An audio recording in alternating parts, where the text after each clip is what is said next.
let's talk about something strange. Over the years, people all around the world have claimed encounters with beings that look not quite human. Some describe them as tall, scaly, cold-eyed, reptilian humanoids. Whether these are real sightings, dreams, hallucinations, or just folklore come alive, one thing is certain: the stories exist. And tonight, we'll dive into some of the most fascinating ones. So settle in. This is I Met a Reptilian, True Stories of Strange Encounters. All right, let's start with Case 1, the story of Herbert Schirmer. It's the night of December 3rd, 1967, in Ashland, Nebraska. The streets are quiet.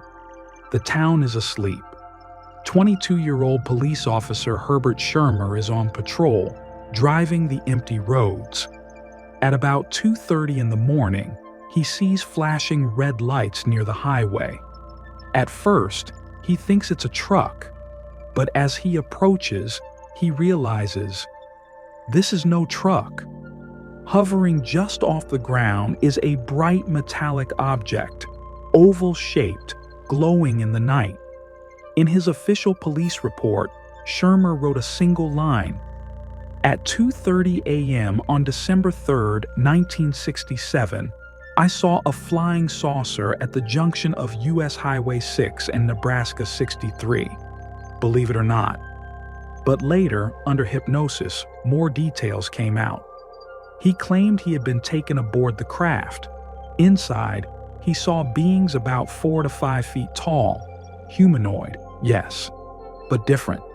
Their skin pale, almost greenish, their eyes large and slanted, and on their uniforms, a strange emblem, the image of a winged serpent. Schirmer said they spoke to him, not with words, but with thoughts, telepathy. They told him humanity was not ready to understand who they were. They said they had been watching us for a very long time. To skeptics, Schirmer was exhausted, overworked, maybe hallucinating. But his story remains one of the earliest modern encounters describing reptilian-like beings. And his words, believe it or not, still echo today. Let's move on to Case 2. The famous Lizard Man of Bishopville. It's the summer of 1988. 17-year-old Christopher Davis is driving home late at night when he gets a flat tire near Scape Ore Swamp in South Carolina. He pulls over, fixes the tire, and is about to leave when he hears something moving behind him. He turns, and there it is. A creature, nearly 7 feet tall with green scaly skin, glowing red eyes, and clawed hands. Davis panics. He jumps into his car, but before he can drive off, the creature lunges forward, tearing at the roof, scratching the metal. He speeds away, terrified. Later, he tells his father.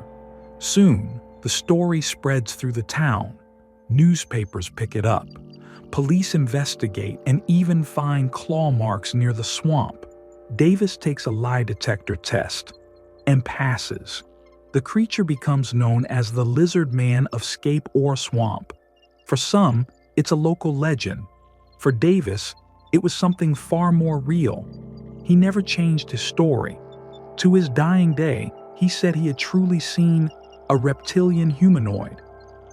Let's move on to Case 3, Strange Tales from the Vietnam War. Now, wars are filled with stress, danger, and fear. Soldiers see things, sometimes explainable, sometimes not. But among the many stories from Vietnam, a few stand out. Stories about reptilian beings. Some veterans have claimed that in the dense jungles, they saw figures larger than humans, moving silently at night, their eyes glowing in the darkness. Others swore they saw humanoid shapes covered in scales. One account described a firefight where soldiers shot at something they described as a lizard man. It fled into the jungle, and no body was ever recovered. Were these hallucinations brought on by fear and exhaustion, misidentified animals in the shadows, or something else entirely? We may never know, but the stories remain part of the mystery, passed down in whispers among those who were there. All right, before we wrap up these stories, let's take a step back and ask, why reptilians? Why do so many of these accounts describe serpent-like beings? The idea of snake or lizard-like humanoids goes back thousands of years. In Hindu and Buddhist traditions, there are the Naga, serpent beings, sometimes protectors, sometimes dangerous. In ancient Mesoamerica, the god Quetzalcoatl, the feathered serpent, was worshipped as a creator and teacher. In the Bible, the serpent tempts humanity in the Garden of Eden. Even in modern times, fiction writers have been fascinated with reptilian creatures. In 1929, Robert E. Howard wrote about serpent men who secretly controlled kingdoms in the Shadow Kingdom. It seems humans have always imagined beings that are part human, part reptile. Perhaps it's an ancient archetype, buried deep in our collective mind. Or maybe, just maybe, these myths are echoes of something people truly witnessed long ago. So there we have it, a young police officer in Nebraska, a teenager changing a tire in South Carolina, soldiers in the jungles of Vietnam. All of them told stories of encounters with reptilian humanoids. Real people, real names, real accounts you can still look up today. Were they mistaken? Were they frightened by shadows, animals, or stress? Maybe. Or did they witness something truly beyond explanation? The truth is, we don't know. But the stories remain. They get passed down, retold, investigated, doubted, and believed. And that in itself is part of the mystery. What do you think? Were these people simply imagining things?